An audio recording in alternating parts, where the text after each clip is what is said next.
Creative Magic Club.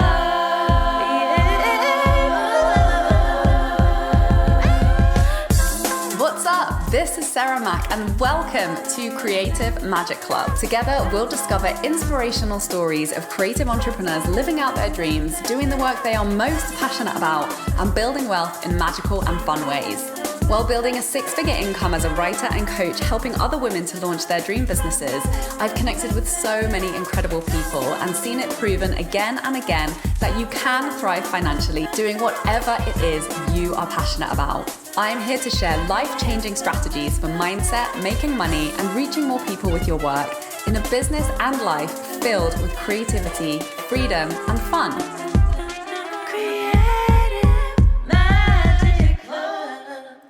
Welcome. I'm super excited to introduce my wonderful guest today, Amy Nicole, who is a very dear friend of mine here in Montreal, and she's also the founder of Namataste Nutrition, which is, she's a plant-based holistic nutritionist and yoga teacher, combining Eastern wisdom with modern plant-based science to help women lose weight, gain body confidence, and make a smooth transition to a plant-based lifestyle.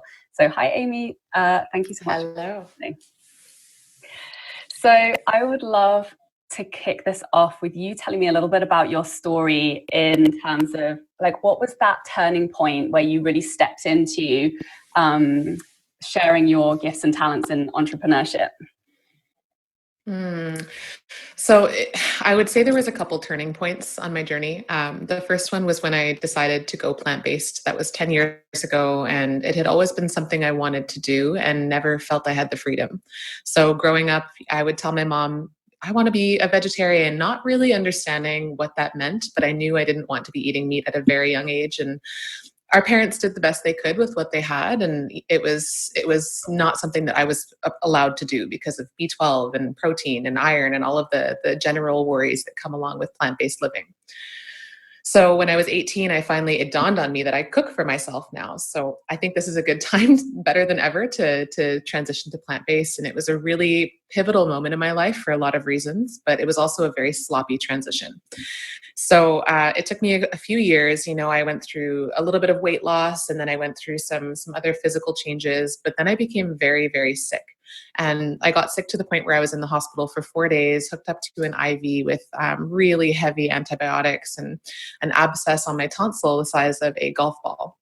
So I couldn't speak, I couldn't swallow, I couldn't anything. And it was a terrible experience. But at the same time, it was the actual turning point, which brought me to going to school and becoming a nutritionist. So it stemmed from not wanting to be in a hospital bed again and not wanting to feel uncomfortable in my body, just about the way that I looked, the way that I felt generally. And I'm talking physically, mentally, emotionally, holistically. And so transitioning to a plant-based diet has helped you to fully recover and regain your health. Yes. So, when I first stopped eating meat, I was the vegetarian who was eating lots of veggie meats and chips and cookies because they didn't have meat in them. So it was a pretty highly processed diet, and that's sort of what led me down the path of becoming even more sick and led me to the hospital. So it wasn't just plant-based living, it was really doing plant-based living correctly, which brought me to a healthy point in my life. And it was during the first week in school that we started talking about the gut microbiome and all of our bacteria and how the bacteria affect our entire well-being, including our mental health. So that's where a lot of our serotonin is produced, over 80% of our serotonin, which is the happy chemical. And learning about this was just mind-boggling because I had realized I was in this cycle, this pattern of taking antibiotics, and then I would get sick again. And then I would take antibiotics and get sick again with absolutely no buffer, with no healing time in between. So when I recognized and realized what I had been doing to my body and what type of effect it was having on my overall well-being, it was like somebody shone a really bright light and was like, oh, the answer is here. So I was able to to start supplementing in my diet, to start eating the types of foods that were going to be beneficial to the bacteria in there, and was able to actually heal from the inside out. And of course, when we heal from the inside out, it manifests on the outside. So things like acne and eczema and 50 pounds of weight fell off my body. And it was just incredible to see the types of change that was happening just from correcting my gut dysbiosis. That's amazing. I love that you're sharing this story because it's so important and it's so empowering. And I can actually second that. I went through a similar story with having a health challenge, having a massive burnout, chronic fatigue, depression. And that's really what led me down the rabbit hole of like, what can I be doing differently to support my body and to support my health? And, nutrition was like the main one for me. And I tried all of these different diets, and I was initially eating meat to recover from chronic fatigue and to really like build my energy back. And then there was just a point, I had this inkling that I was going to be going vegetarian at some point, but I was just waiting for that right time. And then eventually when my health and my energy had come back, I was like, okay, and now I just feel like it's the time for me to turn vegetarian. And I really started regaining a lot of energy when I did that. And it's just so empowering to know how different foods affect different bodies, and what we should be eating, what we shouldn't be eating, because there's just so much conflicting information around there. And it is work, like reading the labels and really making those very conscious choices, but it's work that like 100% pays off. Like my health is so much better than it's ever been. So I love that you're sharing this story. And talk to me a little bit about your journey because you're a yoga teacher as well as a nutritionist. And I know that you're relaunching your brand right now to combine those two together, which obviously, really work very well together. I myself am a yogi, and that's another practice that's really completely transformed my health, my wellness, my emotional stability, my spirituality, and everything. So I would love for you to talk a little bit about your journey in terms of navigating your multiple skills and talents and the journey of bringing those together in your business. It's so funny because I would say I've been in the rebrand process for a couple of months. We're just towards the end of quarantine right now. So whoever's listening, I don't know when you're listening, but we are in June. And so back in, I think it was the end of or middle of March, I just had this aha moment where I thought, I've been operating two separate businesses. I've got my yoga clients and I've got my nutrition clients. And for some reason, there was a disconnect until this one moment where I was like, why am I doing this? Because, what I had realized is that in my business prior to right now, during this new brand rebranding, is that I was working with all sorts of people with all sorts of dietary preferences. And it was very general. It was very broad. And that in itself, when it comes to marketing, as I'm sure everyone here, if you're an entrepreneur, it's not the wisest choice. You want to be more niched down. And I was struggling to do that. And I found that I was working with people who were not my ideal clients and people who, they didn't have any intention of becoming plant-based. But for me, it's a value and it's a lifestyle. And it's something that I genuinely believe works. And what I recognized was that I wanted to be working with people who also had that value, who also wanted to live a more compassionate, conscious life, fueled by plant-based foods. And at the same time, this other disconnect that I was feeling is I had a client say to me once, no, I just want the nutritional recommendations. I don't want any of the lifestyle or any other types of recommendations. And that hit me like a train. I thought, wow, it's amazing that the outside recommendations outside of nutrition were not of interest. There was no other lifestyle habits that she wanted to change. And that was a really big moment when I realized that it doesn't just take nutrition. And I think I knew that. I always knew that. But it was this moment where it came to the forefront and I realized, no, it takes a mélange. It takes a mix of so many different types of modalities, so many different,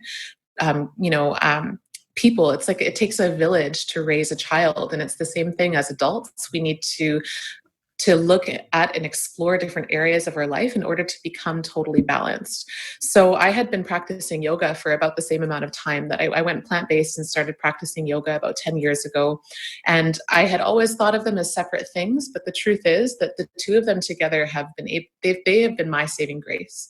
And I just when I'm working with my clients who are my yoga clients, I hear them talking about how they want to change their nutrition habits, and then vice versa on the other end of the spectrum. And I thought, why am I not doing this together? This is just what feels more cohesive. And so it was really just taking a step back and looking at my business from an outside perspective and realizing that I was splitting my attention into two different businesses, and it did not make sense. And really what felt more aligned was to bring the two together and start to work in that way. Amazing, amazing. I love it. And it's just a true testament to, and this conversation comes up in marketing all the time, especially for multi-passionate creatives. It's like, well, I can help people solve this problem. I can help people solve that problem. And so often we're told to, as you say, just focus on one thing and really niche down. That sometimes we get lost in that conversation rather than zooming out and saying, like, actually, what I have here is a really unique skill set that actually really complements each other and ultimately serves our clients more when we get to bring all of that to the table in the work that we're doing, and really just figuring out our own way to do that and really give ourselves permission to do that. And, of course, you can still use the marketing, strategies that help you get more traction and, all of the traditional ways of doing things. But, there's obviously some leeway within that we get to play around with, and we get to, make it up as we go along and do our own thing. So that's really absolutely cool.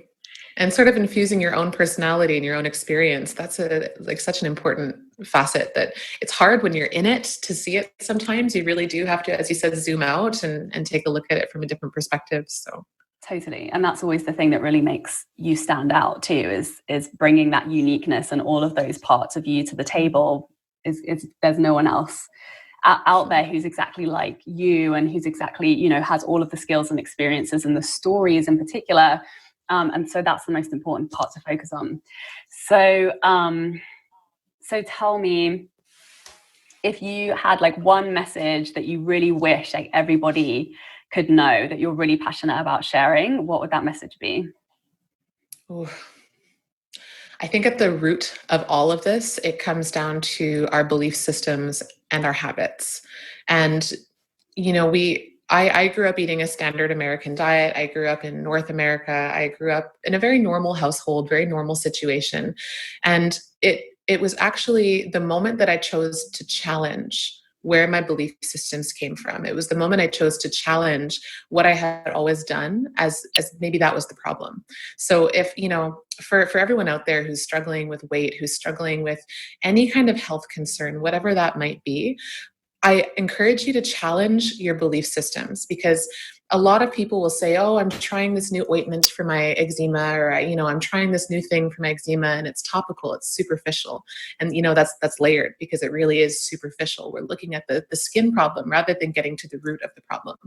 And this is only one example. And so when we step back and we say, okay, why am I so resistant to removing dairy from my diet, for instance? Maybe it's because I have a hard time giving up cheese, or maybe it's because it's just so normal for me to have cream in my coffee. But we don't actually step back and challenge those beliefs and where that even came from, and start to rewire and rehardwire ourselves to believe that, you know what, I don't need that. That's not serving me. It does not add health to my life. So if I remove it, what would that do? How would that feel? What would be the reaction or the response from doing that? So, in my own experience, there's been a lot of, and they continually come up. By no means am I finished this work, but when these belief systems or habits start to show themselves, and very often a little hint is we can find these reflections in the people around us, especially the people who you have who you're challenged by, especially the people who you're like, oh, and if you butt heads, then ask yourself, why am I so triggered? And really getting to the root of that can let go of so many health conditions. Like we hold on to toxicity in every form, whether it's toxicity from heavy metals in our food or chlorine or whatever, or toxicity that's emotional from bad relationships or from traumatic moments. And we hold on to that in our physical body, and it begins to manifest as dis-ease. And so when we're dealing with health problems, the biggest thing I would encourage everybody to do is start to challenge every aspect of your life, and especially the things that you do habitually every single day. Just because you do them every day, just because you've been doing them for 20, 30, 40, 50 years, doesn't mean that it's actually benefiting you. And I think that that's a hard pill to swallow. And it's also a really liberating pill to swallow when we finally do take that moment and release anything that's not serving us anymore. I love that. It's so true. And yeah, I've told this story a few times of the way that I recovered from a really serious health situation that basically put my entire life on pause. Like I didn't have enough energy to go out, like do the things that I loved, spend time with friends, even work that much. And the thing that shifted it for me was coming at it from every single angle. And, coming at it from my food, my diet, my habits, my lifestyle, my mindset, my, emotional well-being and care, spirituality, like every single level. And that's really what it took to make the transformation. And, on the flip side, even if you don't have a massive problem or a health challenge, you can still use all of, coming at your life from all of those directions to take it to the next level and to improve and, create more of the things that are even more in alignment, bring you more joy. And let's be honest, this is a conversation about energy. Like that's our currency right now, right? Like we're in this world where we're constantly being bombarded with requests for our energy and distraction and, screens and like alerts and things that are designed to take our attention away from ourselves and from our bodies and from the present moment. And, I can't remember who said this. I'm terrible at quoting people, but it's like the world belongs to the energetic, right? If you can take control of your energy and really maximize that, that's your currency that enables you to show up and take the actions to create the life that you want, to create the change that you want to see in the world, and in your own relationships and in your own homes. So yeah, nutrition, yoga, meditation, all of these practices are, an investment, and those are the things that unlock really whatever we want to create with our life, right?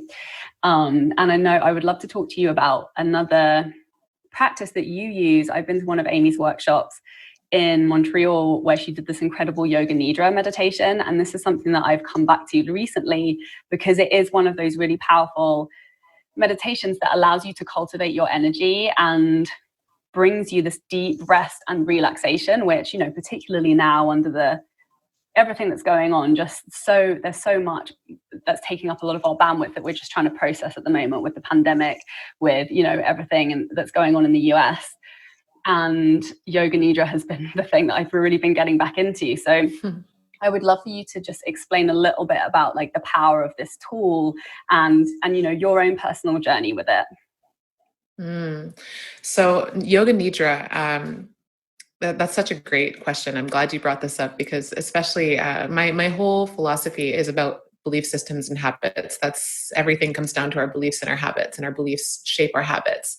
And yoga nidra essentially helps you to get to the root of your belief systems by dropping you into an alpha theta brainwave state. So it's lower brainwave state just before sleeping, but you're not totally, you're in your subconscious mind. And that's the really beautiful thing because, we live from our subconscious minds. Anything we do habitually, from the minute that you wake up in the morning, go to the bathroom, brush your teeth, a lot of this is very habitual, and that's living from the subconscious mind.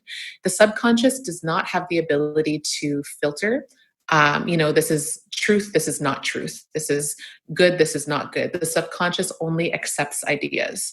And so when a really good example is watching television. What are you watching? Is what you're watching something that you would want to be accepted into your subconscious, like violence and horror and all of this kind of stuff? Because you watching television put yourself into a subconscious mind, which means that you are simply absorbing. So drama TV, all of that kind of stuff just gets sucked in. And then we start to live from that space. We start to experience what our subconscious minds believes is true, which is violence and horror and all of these things. So that's one example. When we practice yoga nidra, what we do is we lie down, you get into sort of a meditative, comfortable space here. And then there's someone who's guiding you through a very specific set of movement through the body. You're completely still, but you're moving your mind from your physical body into your mental body, into your emotional body, and then into your spiritual body. And what this does is it allows you to totally disconnect from the physical realm and become part of consciousness, to become, and I know this sounds really, for those of you who are like, what, right now, don't worry. It is rooted in science as well. As I mentioned, we get into the certain brainwave states. And when you're in that brainwave state, it allows your subconscious mind to be open. So a big part of the practice while you're in this extremely relaxed state, in your alpha brainwave state, is that you repeat to yourself a sankalpa or a mantra or a powerful I am statement. So, for instance, if you notice in your world that you are manifesting a lot of the same types of relationships, and maybe they're not healthy relationships, your sankalpa could be something like I am attractive, or I am attracting positive, healthy relationships, or I am unconditional love. I am valued for who I am. For those of us who have belief systems around feeling unworthy, which is a very common one, actually, very, very common. And so you start to hardwire your mind, because it's through repetition that we actually begin to change our belief systems. And so you start to repeat this sankalpa to yourself again and again and again while your subconscious mind is wide open. And then when you come out of your yoga nidra practice and you're back in the waking world and you're moving around, we start to act from that place, that new space, which says, I am unconditional love. I am valued for who I am. I am attracting the right relationships in my life. And it's been such an interesting, it sort of found me by accident. I was doing a yoga teacher training a few years back, and a part of that training was in yoga nidra. And so I took the training because I loved my teachers and I really wanted to do this training. And I thought, okay, yoga nidra sounds interesting. I'll give it a try. And it blew my mind. So it was an intensive 8 days. We did a yoga nidra practice twice a day, every day. And then, of course, in between the two practices was all of the study about sankalpas, about belief systems, about brainwave states, about everything. And during that time, that was my real first experience going into an 8-day intensive. And I came out of that with it completely shifted the way that I was reacting and responding with the world outside of me. And prior to that, I had a lot of experience in yoga, but never to this extent, never, I had always sort of stayed in the sort of physical realm. I had always stayed in the, very light meditation, 5 minutes here or there, a little bit at the beginning of my practice. But this took it to a very different level, and it allowed me to have a deeper connection with where my habits come from. It allowed me to look at every single thing that I do as a habit and as a belief, so that I know that I have complete control over everything in my external world.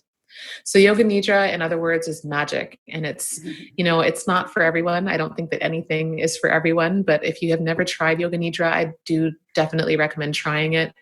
I'm happy to recommend my teacher. She's got some yoga nidras up on YouTube, and she's a phenomenal teacher. I know that there's, you want to have somebody who's got a voice that you enjoy listening to, because you're going to be there not moving, listening to their voice for 15 to 45 minutes or so. So I do definitely recommend her.